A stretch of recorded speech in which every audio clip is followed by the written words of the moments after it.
There's a lot of reasons for coming back. And I think the most simplistic answer is to, this is really who I am. And I love Cache Valley. I'm biased. My 3 kids graduated from here, so that doesn't hurt, and had great experiences as student athletes here. So, there's a lot of those reasons. But, when you go down to the core of when you've done this for 30 plus years now, I hate to say that, but it's been 30 plus years we've been doing this thing. You really learn who you are, what you're about, your identity, and there's no right or wrong answer to that, but it's just who you are. And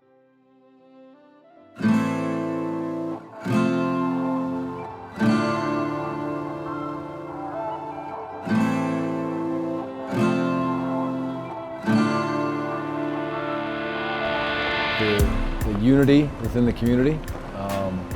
It's kept its core. A lot of people have also found that little, magic potion that I'm talking about and want to live here also. But Cache Valley as a whole has kept its core of belief of tight unity, extremely concerned about the community. People are very intertwined with each other, from neighborhoods to North Logan to wherever you go. I'm from Cache Valley, and I'm very proud of where I'm from. Logan is a great college town. The nice thing about that, we're the only university for 90 miles. And guys really want to focus on the game. The environment is great. I mean, this is a great college town. This is a great football town too. People love Utah State Aggies. And I've never heard anybody, whether they be football players or alum, say, I had a horrible time at Utah State. Everybody loves Utah State. Aggie football is a religion, man, I think. I think that the people in this community, this valley, are very passionate about their sports. I think it's a diamond in the rough a little bit. You kind of pop through that canyon, and it's pretty surreal to me when you drive through Cache Valley. But to me, that's what it is, man. My family loves it. Everybody up here is about the Aggies. Everywhere I go to, whether it's a grocery store or a restaurant, even in my neighborhood, they all talk about how they have season tickets and they love it, and they love going to games and love that Coach Anderson is back in town. When you are a student athlete or a general student, you're going to make a difference in a lot of little eyes every single day, whether it's the grocery store, the movie theater, the bowling alley, wherever you go. You're going to have a positive or a negative effect on little eyes and little ears. And I think that's pretty special, that you can have positive effects on a daily basis with the youth.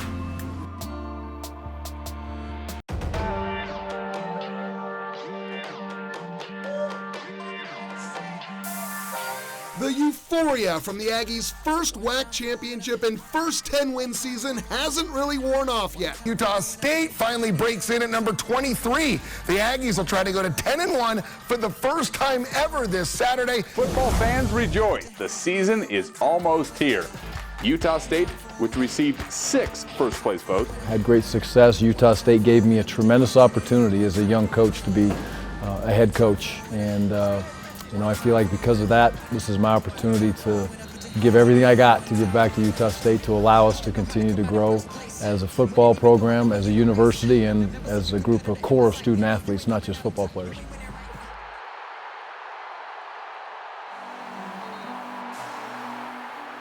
Mountain West Championship, that's it. We win the Mountain West, that's a successful season. If you don't, it still can be a successful season, you just didn't reach the ultimate goal. So, it's gonna be a successful season, period, but we wanna be up top, we wanna be number 1. Well, I just anticipated great things, I hope that they came in with the mindset of winning the Mountain West Championship and pushing me to my limits to make me the greatest player I can be. So that's what I thought, that was my only mindset. We're here to win a championship. I'm excited for these guys to do their thing and to have fun. And that's the trick, man, is working your butt off, working as hard as you can, but having fun too. And again, having fun starts with winning too. You got to win games to have fun. But I'm excited for the future. It should be good. The expectations, it's always high coming off a good season like that. So, really just trying to get back to where we're at. You got a chip on your shoulder? Oh, yeah. Oh, yeah, of course. I got a chip on my shoulder all the time. We're trying to end with the goal of winning the Mountain West Championship. Of course, that's the main goal. So, whatever it takes to get there, that's just how I look to in this season. So, you know, I can speak for the O-line. A successful season for us would be getting better 13 games in a row. Making sure the product we put out on the field collectively is better than it was the week before, and competing against our former selves to be the best individuals and group that we can be out on that field on Saturdays. I want them to have success on the football field. I want them to reach all their goals. I want to win them all. But for us as coaches, our main goal, our belief is our job is done, and we can say, congratulations, move along in life, young man, and go take care of business. When honestly, when he has his degree and he has a job where he wakes up in the morning and big smile on his face, gets to go to work, and he makes the money to take care of whatever he's created at that point, whether that be his family, whether that be his children, whether that be just his wife. And then we can say, we're done. So we're a long ways away from being done with this senior class, even when those football games are over with, and that's how we believe it as a staff.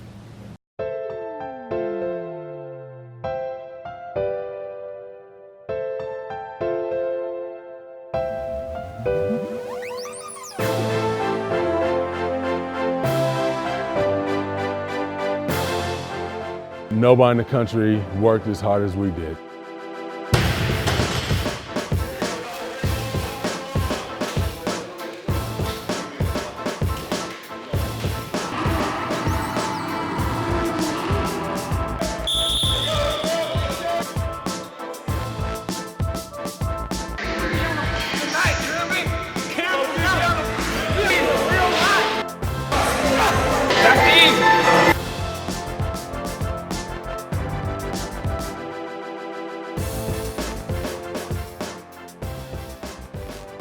The strength staff jumping out to me and being right now an MVP of the summer, and really probably can't because they have done such a tremendous job with these young men of bringing them along and developing. And they came in here and they led and they attacked every workout like they're gonna push themselves until they can't go anymore.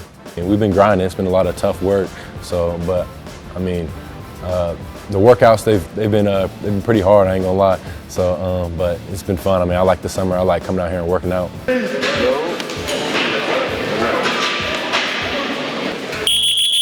him up. Hey, Mount West chance on three. 1, 2, 3. Mount West chance. There's going to be adversity. There's going to be great days. There's going to be just okay days, and we have to hang together through all those situations.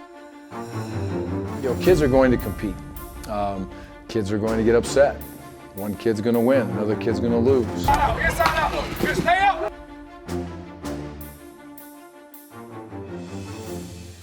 You're looking for a kid that's physically able to get through fall camp, first of all. I think summer camp, all it's doing is preparing you to get into fall camp and get ready to go. But I think the mindset is there for these guys to just understand that it's going to be a grind. Football is hard, but they're focused. They've really got the camaraderie, the brotherhood already packed together right now because they've been doing this summer camp for about 8 weeks. Summer training was brutal, I ain't gonna lie, it was brutal. And just to come out here, you know, I saw that the recovery from when we get all those reps and we get on the sideline, our recovery with our lungs and our breathing happened very quickly. So I know that the summer training has worked out well for us. Let's start close to the bag. Right there's good. Here we go. Go. Good, good. Again, good, good. Reset it. Good. Go. Good. Ah, here you go. Good. Ball. Yeah, I feel we're in good shape. I mean, all summer we've just been conditioning and working out. So I feel like we started off in good shape, and I mean, we're just getting better shape. Had my shirt like I just jumped out the pool. Like, he know what he doing. And I like it because they specify on it, like, you got percentages. You know, I had some pretty good workouts in my life, but nothing like that. I was excited to see the fruits of their labor. You know, they worked their tail off this summer. You know, it was a very strenuous off season, in my opinion, for those big guys, and I was really pleased and proud of the way they responded to that. So for me, you know, coming in, I was just excited to see the end result of all that work. And you know, there's a lot of guys in that room. They've changed their body. You know, they've put on good weight. Everything looked well today. Everybody did well today. They're well conditioned. They are running fast, flying around. They're just excited to be out here. Coach Hicks, his staff did a tremendous job, and that's obvious. You know, you see them a little bit doing the things that they do in the summer as they're going through the facility and what have you, but you know, the way we ran our pace plays today, the way we ran practice today, we could not have done that in the spring. And we didn't ask them to do that in the spring. We didn't train them that way, but now they're asked to be in football shape when they walk into camp. Game shape, no, but football shape. And their strength numbers are up. They're handled practice very well, and I think that they're in a good spot mentally. So obviously it's day one. Wait till we get our pads on and everything like that. But I feel like they're well prepared to take on camp, take on the season. We have a heck of a schedule this year with multiple tough opponents, you know, home and away, out of conference, in conference. We go in there, we're gonna be the most physical team on the field. They're gonna feel us after the game. You know, when you put them things on, it's real football, and I loved it today, man. A lot of guys was brought to my attention and made me real happy today.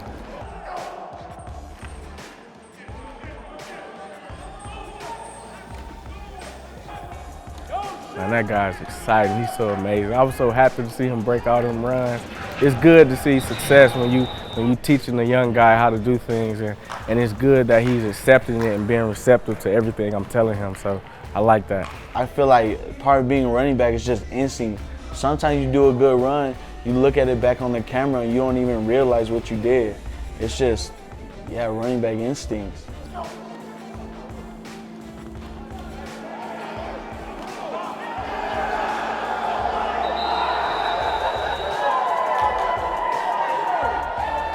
Jalen Warren is, you know, we felt through the whole recruiting process, you know, we thought he could be a special back within this offense. And you know, he's still obviously a work in progress. We're 5 days into camp, but that is the first time in pads, and he's done some great things for us. He was a great player at East High School.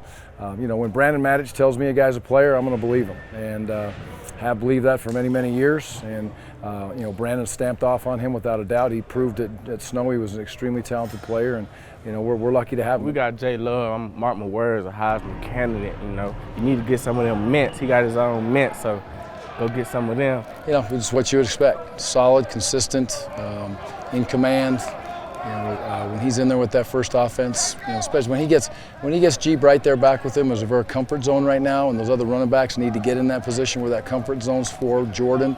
The receivers are all brand new, basically. Not all brand new, but you know, 75% of that production is not there from a year ago, but he did have him in spring ball, so that's still growing. But Jordan has never been one to do anything but say, hey, you know, every time he takes the field, I believe he's going to score a touchdown.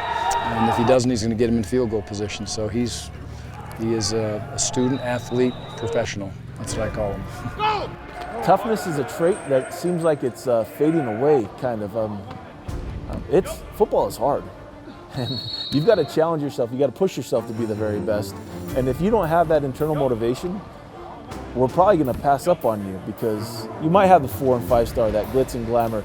I mean, you got the 5 star, but if you don't got the heart and the toughness or the discipline to do it every single day, day in and day out, we'll probably pass up on you. Well, it was great to get in full pads, first of all. You know, it was very physical. I thought we came back and competed, and there was give and take on both sides. It sounded right. It was physical. It was tough. It was, again, give and take on both sides, but I thought the kids handled it well. And, you know, now we'll back off a little bit for a couple of days. And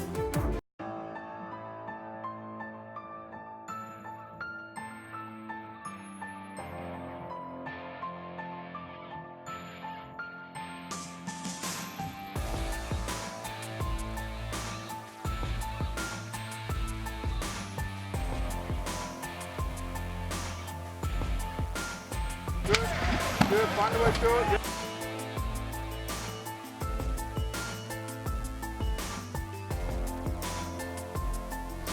There! Good, go! So go! Pass down! Hey, you got the cross. Let's go. There, go! Go!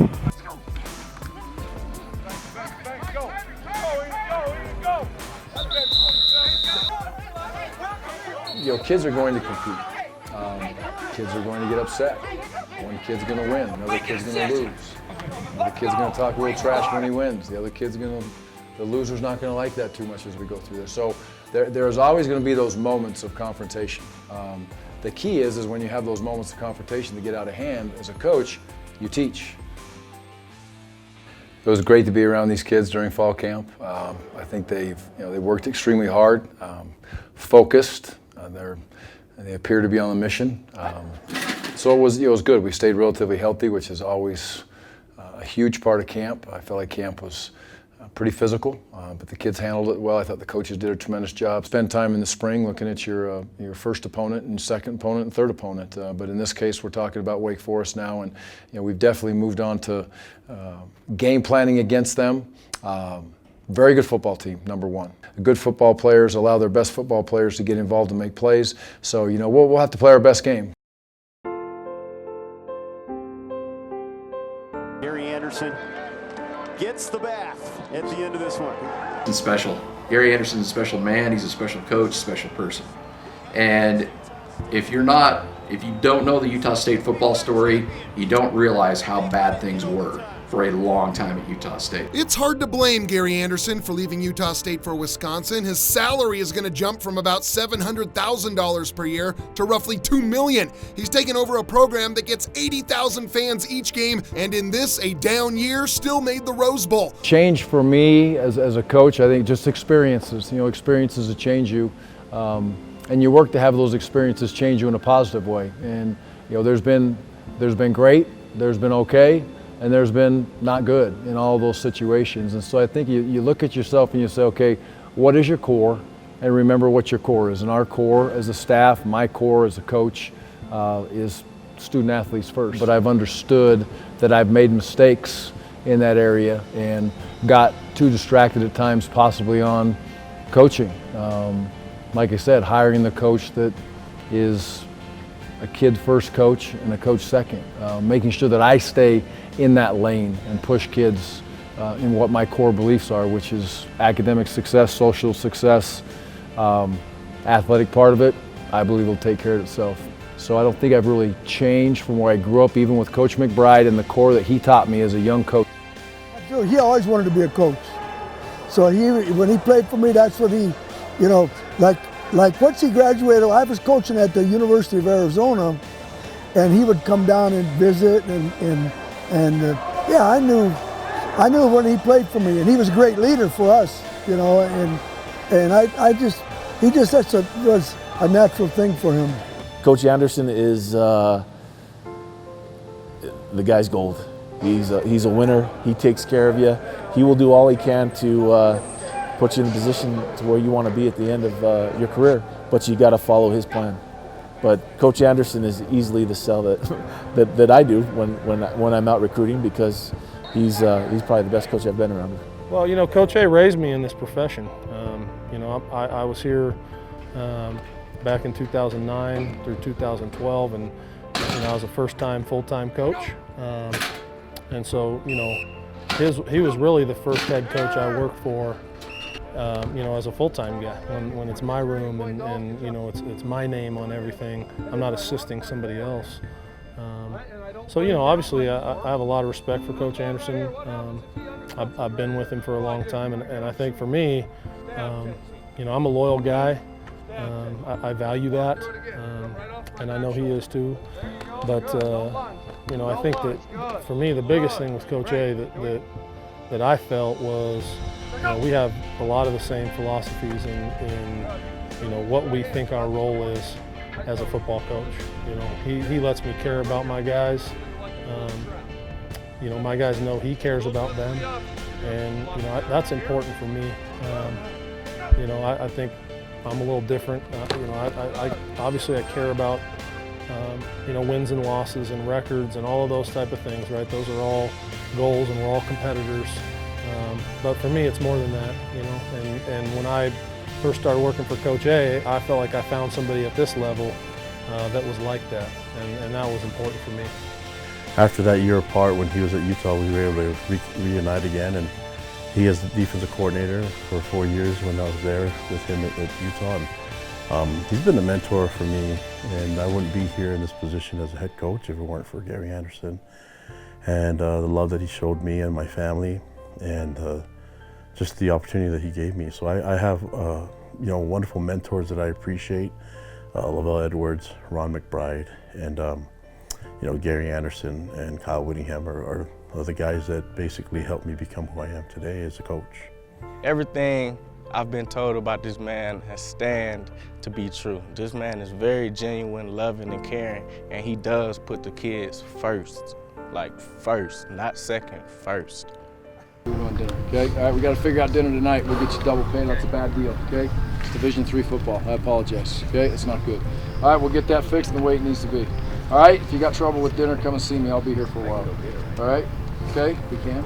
At the end of the day, I want to see a football team that represents Aggie Nation the right way, and that's very important to us on the field, off the field, how they travel on the airplane, how they handle themselves in the hotel. All those things are, that's what a football program's all about. And obviously, it's all about winning, but there's a lot that goes into winning.